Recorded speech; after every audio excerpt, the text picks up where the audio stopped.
Members of the jury, the factors which you should consider with respect to the witnesses must relate solely to them and their responses.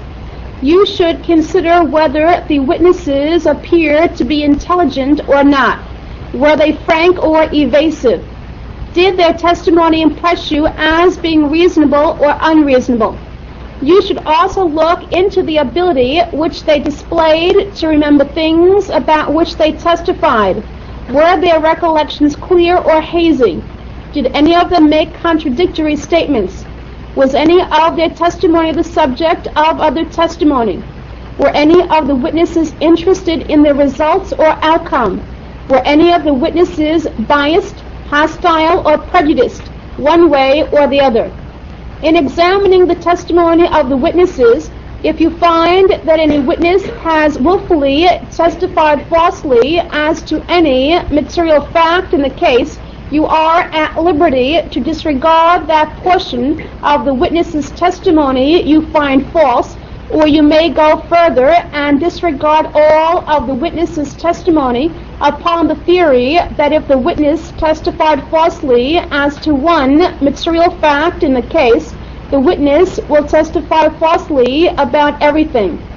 If, on the other hand, you find that a witness has made inconsistent statements, even though the statements are not apparently false, you may consider those inconsistencies in judging the reliability of the witness's testimony.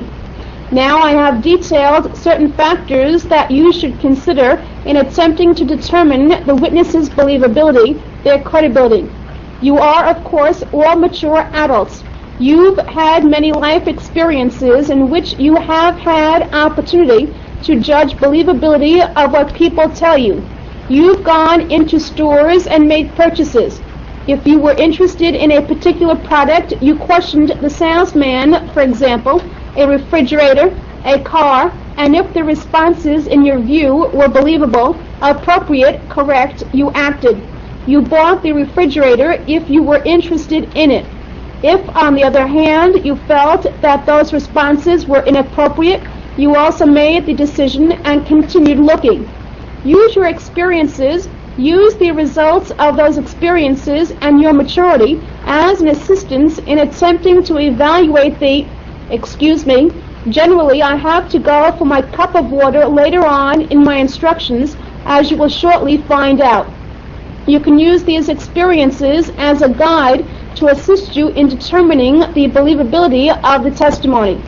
But there's one overriding thing which you should understand, and that is that you, as a jury, should take the testimony of the witnesses and all of the exhibits which together constitutes the evidence and give it such reasonable inferences as it should be given.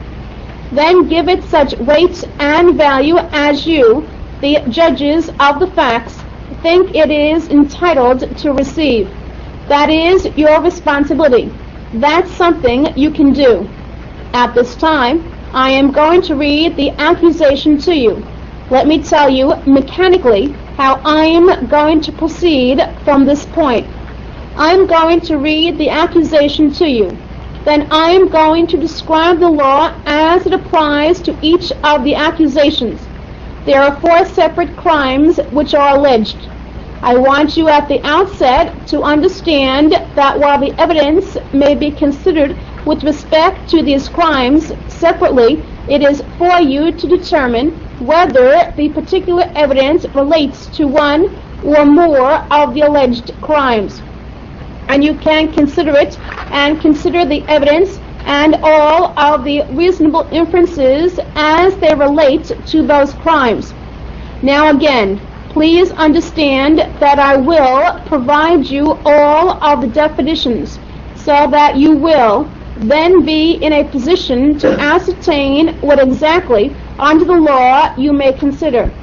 Now first, the defendant is accused of the crime alleged to have occurred on February 4, 1981. And the defendant is there accused in what I will call count 1 for want of some other better way of terming crime 1 or the first crime. By habit we call it count 1. So count 1 accuses the defendant of the crime of burglary in the second degree alleged to have occurred as follows.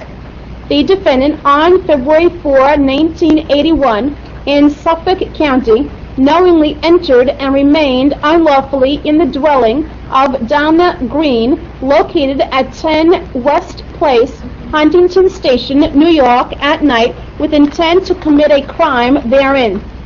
Now, count 2, count 3, and count 4 all relate to alleged events on March 10, 1981.